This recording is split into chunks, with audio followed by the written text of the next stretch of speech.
Attesa per la decisione sull'eventuale cambio di fascia del Veneto da giallo ad arancione, è sceso l'indice di contagio. Zaia torna sul vaccino anti-Covid lanciando un appello al governo, 50 decessi intanto nella giornata di oggi. Report della regione sui medici di base che eseguono i tamponi a fronte di un'adesione del 94% all'accordo, il 54% li ha a oggi effettuati, percentuale più alta nel padovano, la più bassa nel bellunese. La storia di una telespettatrice che positiva si mette in quarantena a casa dei genitori, anche loro malati di Covid, ma cambiando provincia non viene visitata da nessun medico. L'aveva annunciato e ha firmato l'ordinanza dal sindaco di Padova allo stop al fumo nelle aree pubbliche per scoraggiare chi abbassa la mascherina. La strada pedemontana è aperta da poche ore, eppure il traffico inizia già a spostarsi sulla nuova arteria. Siamo andati a vedere la situazione nel casello di Bassano Ovest.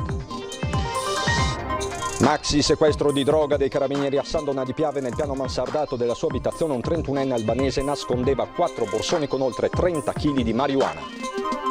Domani la festa della Madonna della Salute, la Santa Messa celebrata dal Patriarca Moraglia in diretta dalle 11 su Antenna 3. Bentrovati, buonasera telespettatrici, telespettatori di Antenna 3, ci risiamo, siamo ancora in attesa di capire se il Veneto rimarrà o meno in zona gialla. Dalle ultime indiscrezioni che sono state riportate anche dall'ANSA, il CTS, il Comitato Tecnico Scientifico, starebbe valutando la possibile adozione di ulteriori misure di mitigazione. Questo non soltanto per il Veneto ma anche per il Friuli Venezia Giulia e per il Molise. Friuli Venezia Giulia che, lo ricordiamo, è in zona arancione, mentre il Veneto per l'appunto è in zona gialla. Staremo a vedere nei prossimi minuti se ci sarà l'ufficialità di qualche presa di posizione.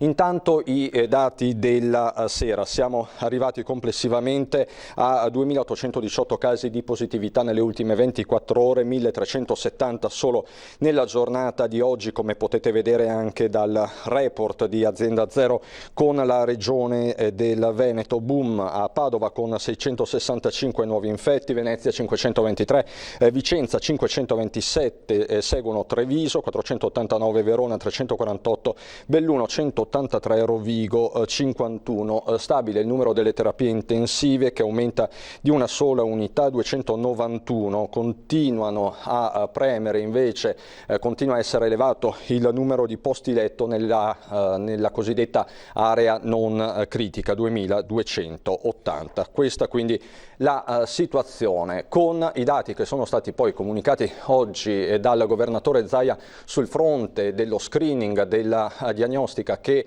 vede adesso in prima linea anche i medici di base, ma ci sono delle differenze anche molto consistenti da provincia a provincia. Cominciamo da qui.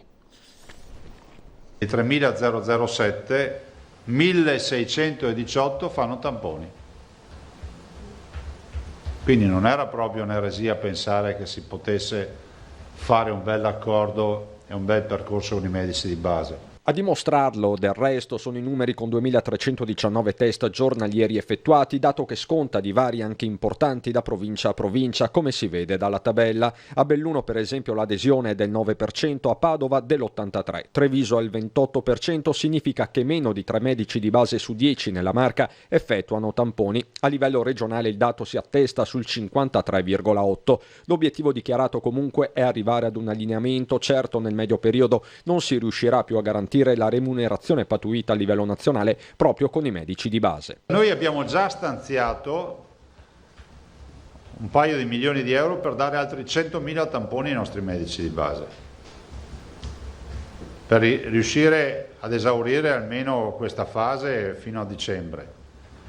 Dopodiché, vi dico in tutta sincerità, noi non abbiamo forza per andare avanti a 18 euro a tampone, lo sanno già, troveremo un altro accordo. L'altra partita ancora aperta sempre sul fronte dei tamponi è quella con veterinari e dentisti. Anche qui si attende una mossa da parte del governo, chiamato dall'altra parte a riprendere in mano il tema dei ristori, che per Zaia va scollegato dal dibattito attorno alle fasce. Il tema del colore Non c'entra nulla poi con il danno che comunque si subisce. E questo mentre lo stesso governatore a rilevare come l'indice R con T in Veneto stia calando, un messaggio non tanto velato al CTS, indispensabile però guardare anche al futuro prossimo e quindi al vaccino anti-Covid. Bisogna essere pronti con le siringhe quando serviranno, perché se sono 2 dosi, sono 2 siringhe, 2 aghi, 2 batuffoli di cotone, cioè è un casino. Una partita, quella del vaccino, che non sarà solo interna, ma anche e soprattutto internazionale. Avremo il passaporto sanitario, vedrete che finirà così. Perché oggi ti chiedono il test, domani ti chiederanno il vaccino. Allora, apriti cielo, Zaia ha introdotto il passaporto sanitario, ma fate quello che volete, vedrete che andrà a finire così, perché ci chiederanno sei vaccinato o no. E siamo stati da alcuni medici di base, qui Maserada nel Trevigiano. Gazebo nel parcheggio, di supporto ai giovani medici della scuola di formazione. Anche a Maserada i medici di famiglia si sono organizzati per effettuare i tamponi. Lo fanno all'esterno degli ambulatori per garantire maggior sicurezza agli ammalati, sottoponendo al test rapido, come da direttive regionali, i pazienti asintomatici, contatti di positivo e quelli che devono verificare al 10° giorno di quarantena la negativizzazione.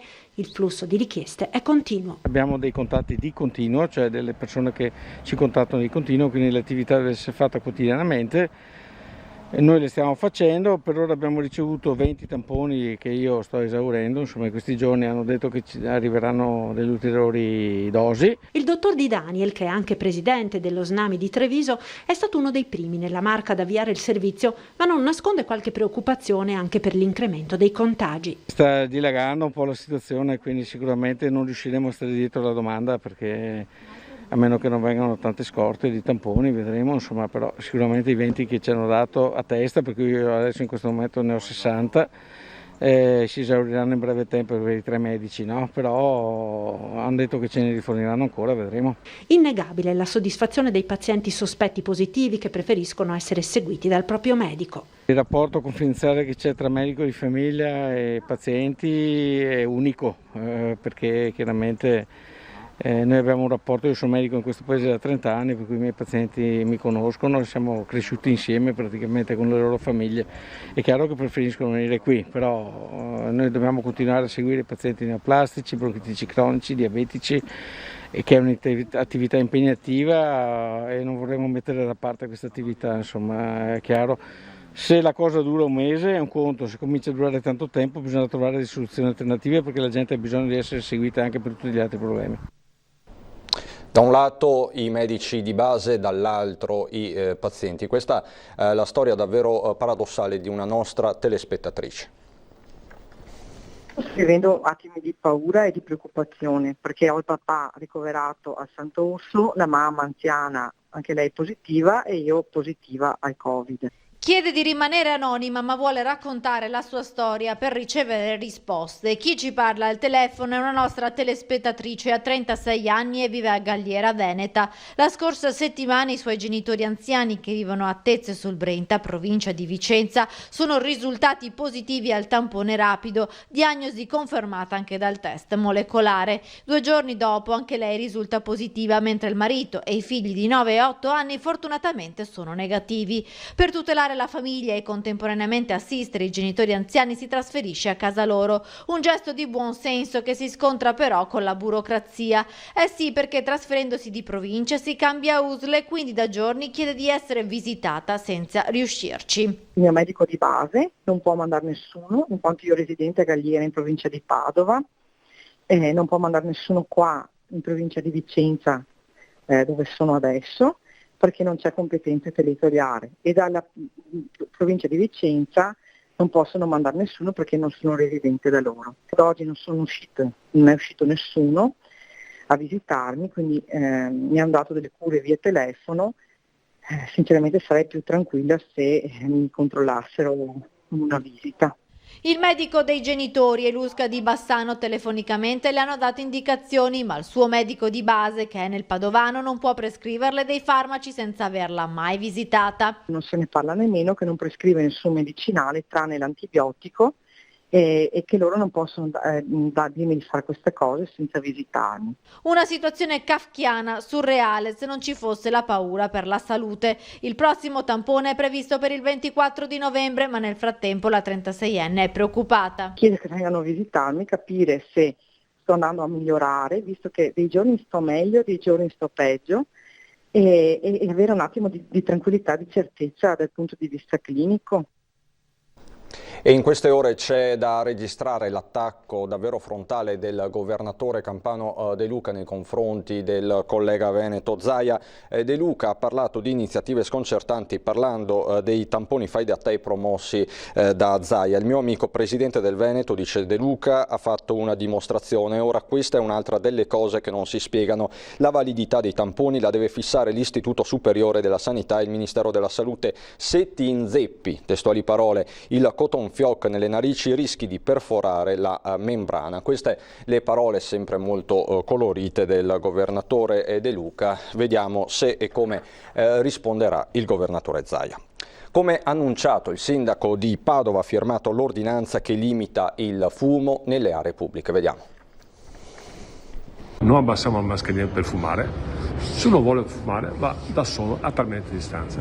Ringrazio tutti per la collaborazione. Limitazioni stringenti al fumo in area pubblica. Il sindaco di Padova, Sergio Giordani, ha firmato l'ordinanza che impone regole rigide per chi vuole accendersi una sigaretta mentre si trova in uno spazio pubblico all'aperto. Una decisione che prende spunto dall'ordinanza emanata la settimana scorsa dal comune di Cittadella, ma con delle differenze. A Padova e in tutto il territorio comunale scatterà da sabato 21 novembre il divieto di fumare in corrispondenza e nei pressi delle fermate del trasporto pubblico locale e nelle aree vicino agli istituti scolastici. Per fumare all'aperto dovrà essere necessario almeno un distanziamento di 3 metri tra il fumatore e le altre persone. È molto importante. Non può essere una scusa per abbassare la mascherina e non solo una scusa. Non può essere che fumiamo vicino agli altri. Per cui verrà mantenere la distanza di 3 metri. L'ordinanza a parte di stasera. Da stanotte, chiedo scusa, di conseguenza invito tutti i nostri cittadini a osservare questa cosa. È molto importante per tutti, sottolineo, stare attenti alla salute. Se non stiamo attenti anche alle piccole cose, vorrà dire grossi problemi. Chi trasgredisce rischia fino a 400 euro di multa. Siamo in una fase critica, questa ordinanza era necessaria per tutelare la salute pubblica, ha ribadito Giordani, invitando i padovani alla collaborazione a questo ulteriore sforzo per abbassare la curva del contagio. In attesa delle determinazioni da parte del CTS, le categorie economiche dicono non possiamo accendere e spegnere con l'interruttore le nostre città. Sentiamoli. Noi dobbiamo necessariamente trovare soluzioni di convivenza con questa situazione perché questa situazione è molto più lunga del previsto. Scendere dalle montagne russe dell'incertezza è questa la richiesta dei commercianti trevigiani di fronte al dibattito sui colori delle regioni e sul possibile allentamento di Natale in fase di studio da parte del governo. Perché le attività, perché la nostra vita, perché le nostre città non si accendono e si spengono con un interruttore. Partita connessa è quella dei ristori, con l'esecutivo pronto a varare un terzo provvedimento e con l'Ascom che fissa un principio generale. Noi dobbiamo considerare i ristori non in base ai colori, non in base alle zone. I ristori vanno calcolati in base alle perdite di fatturato che sono indipendentemente dai settori. E al decreto ristori ter guarda una categoria rimasta fuori dai primi provvedimenti e rientrata nel bis, quella dei fotografi professionisti, colpiti dallo stop di eventi e cerimonie. Adesso i fotografi ci sono negli elenchi, ma il raffronto con il fatturato di aprile alla prova dei fatti non basta. La nostra professione è una professione spalmata nell'anno per quanto riguarda il fatturato e le commesse, e quanto successo ha portato a un calo o una cancellazione di tutte le commesse per il 2020 e non c'è neanche una gran luce per il 2021. Altro capitolo, quello della proroga alla moratoria dei licenziamenti necessaria per i sindacati. Finora, dice la CGIL, questa norma ha evitato una catastrofe occupazionale. Nel Veneto noi abbiamo calcolato che senza questi provvedimenti, ed è un calcolo fatto per difetto prudenziale, noi avremmo oggi qualcosa come 100 200.000 lavoratori e lavoratrici in mezzo a una strada. Quindi questi provvedimenti, altro che sussidistan, altro che assistenzialismo, sono indispensabili per proteggere i posti di lavoro. La strada pedemontana veneta è aperta da poche ore, eppure il traffico inizia già a vedersi, a spostarsi sulla nuova arteria. Siamo andati a vedere la situazione nel casello di Bassano Ovest. Sono passate poche ore dall'apertura del nuovo tratto della strada pedemontana veneta e la strada è già utilizzata da molti automobilisti, da molti trasportatori. Non c'è ancora quello che può essere definito il traffico delle grandi occasioni, quello si vedrà in futuro, perché lo ricordiamo, l'apertura di questo periodo riguarda il tratto fra Bassano Ovest e Malo. Manca quindi tutta la parte verso la Marca, verso la provincia di Treviso, e manca naturalmente tutta la parte verso Montecchio e Vicenza. Quindi una prima apertura molto importante, della quale si vedono già i primi effetti. Il traffico in uscita non è ancora quello sostenuto che si vedrà con ogni probabilità quando l'intera strada pedemontana sarà aperta al transito, ma già si vedono parecchie auto e molti camion uscire dal casello e quindi immettersi nella viabilità ordinaria di Bassano de Grappa e del Bassanese. Restano da capire ancora le ripercussioni sulla viabilità ordinaria di questa apertura parziale della strada pedemontana. Resta da capire infatti se questo tratto aperto potrà togliere già il peso di un traffico a tratti insostenibile per la vecchia Gasparona, per tutta la viabilità del Bassanese, di Marostica, di Breganze. Certo, di strada ce n'è ancora tanta da fare in tutti i sensi, però questo è un primo passo di questo territorio e di tutta la pedemontana veneta verso un futuro sicuramente migliore. Da questo punto si può capire molto bene da dove deriva il nome di questa strada, la strada pedemontana. Il Monte Grappa, l'altopiano di Asiago e più in là ancora le montagne dell'Alto Vicentino e del Trentino guardano a questo nuovo nastro d'asfalto, guardano a un territorio che ne aveva proprio bisogno. La cronaca, una fiorente attività di spaccio è stata scoperta dai carabinieri che hanno sequestrato un quantitativo davvero ingente di marijuana. I carabinieri del Norm di San Donà hanno arrestato un 31enne albanese per traffico e detenzione di stupefacenti con l'aggravante della quantità. Sono stati infatti sequestrati ben 31 kg di marijuana che sul mercato avrebbero fruttato circa 150.000 euro. Il 31enne, già noto alle forze dell'ordine, è stato fermato dai militari dell'Arma verso le 7 della mattina, mentre viaggiava a bordo della sua auto a San Donà di Piave, suo comune di residenza. Alla vista dei carabinieri si è dimostrato particolarmente nervoso, motivo per cui loro hanno deciso di fare un controllo nella sua abitazione, nonostante la perquisizione del veicolo non avesse dato alcun riscontro particolare. In effetti hanno fatto bene ad approfondire i controlli, perché una volta in casa, in una stanza chiusa a chiave al piano mansardato, hanno trovato 4 borsoni con 48 buste termosaldate di vario peso, da 1 etto a 1 chilo, per un totale di 31 kg di marijuana, insieme ad un bilancino di precisione e un cellulare utilizzato con ogni probabilità per la gestione del traffico illecito. Tutto sequestrato. Lo stupefacente sarà sottoposto ad analisi approfondite per capire quale possa essere il canale utilizzato per l'approvvigionamento, mentre il 31enne è stato condotto nel carcere di Santa Maria Maggiore a Venezia su disposizione del PM della Procura. La pubblicità, a dopo.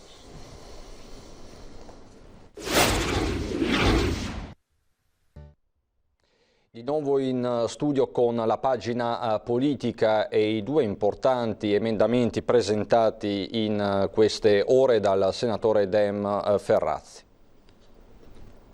Dopo mesi di impegno e battaglia da parte del senatore veneziano del PD Ferrazzi, sono stati votati e trasformati conseguentemente in legge 2 emendamenti sulla plastica per tutelare al meglio l'ambiente. Il primo obiettivo che avevo è quello di superare una cosa folle che ho trovato nel nostro sistema nazionale quando sono diventato senatore 2 anni fa, cioè noi nel nostro paese abbiamo l'impossibilità ad oggi, avevamo prima della mia legge, di produrre bottiglie di plastica riciclata PET e se non utilizzando ogni volta almeno il 50% di materia vergine. Era un favore insensato probabilmente all'azienda della chimica e del petrolio. Ora finalmente invece è possibile produrre bottiglie di plastica riciclate PET al 100%, tenga conto che sono le bottiglie che usiamo a miliardi, ne produciamo 115 miliardi all'anno in Europa. Un grandissimo risparmio in termini ambientali, un grandissimo risparmio in termini energetici, un grandissimo miglioramento per il sistema nazionale, perché noi abbiamo paradossalmente nel nostro paese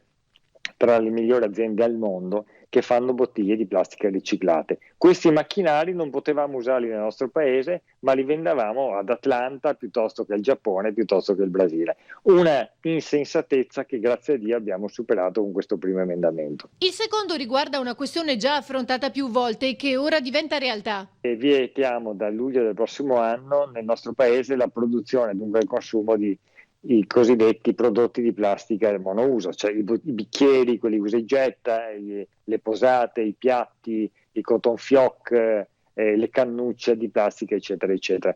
Però facciamo un salto in avanti. Non solamente vietiamo questo, ma consentiamo invece l'utilizzo di questi prodotti se fatti con plastica biodegradabile, plastica compostabile o comunque plastica in aumento dal punto di vista della percentuale appunto del riutilizzo. Non sono i primi fiocchi di neve dell'autunno, ma quelli caduti stanotte hanno cambiato per davvero il panorama della Pedemontana.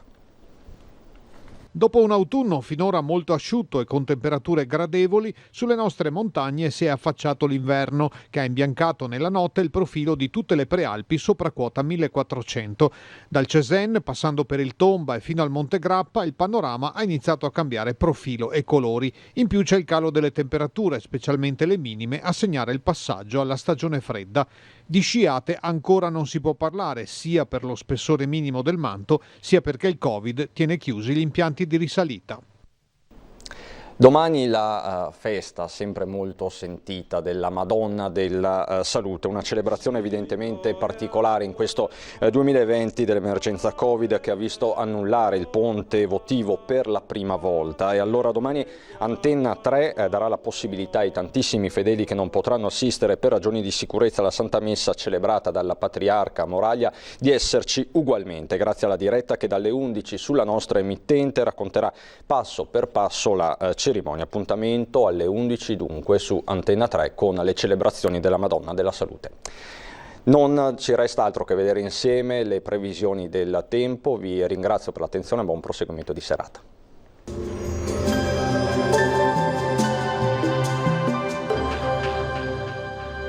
Agenzia Le Cirque. Per vendere o acquistare la tua casa, Agenzia Le Cirque. Professionisti al tuo servizio. Benvenuti al meteo. Pressione in aumento al nord, ma sul nostro territorio è in arrivo un primo assaggio d'inverno. Vediamo il dettaglio di sabato 21 novembre. Sul Veneto sarà una splendida giornata caratterizzata, come vediamo, dalla presenza del sole. Su tutti i settori della nostra regione il cielo sarà sereno o con locali velature, non sono attese precipitazioni. Il clima risulterà via via più freddo, si potranno infatti osservare le prime gelate notturne e al primo mattino in pianura. Temperature dunque in generale calo, minime tra -1 e 3 gradi, valori massimi compresi invece tra gli 8 e gli 11 gradi all'incirca. Ci spostiamo ora sul Friuli Venezia Giulia, anche qui avremo un ampio soleggiamento su tutta la regione, cielo sereno e sgombro da nubi. Temperature minime tra lo 0 e i 4 gradi, massime invece sugli 8-10 gradi. Infine uno sguardo alla situazione del Trentino Alto Adige, anche qui soleggiato dappertutto, salvo per locali foschie mattutine, specie sulle vallate settentrionali. Temperature minime intorno allo 0 o di poco inferiori, massime sugli 8-9 gradi all'incirca. Dal meteo di Antenna 3 per ora è tutto, arrivederci al prossimo aggiornamento.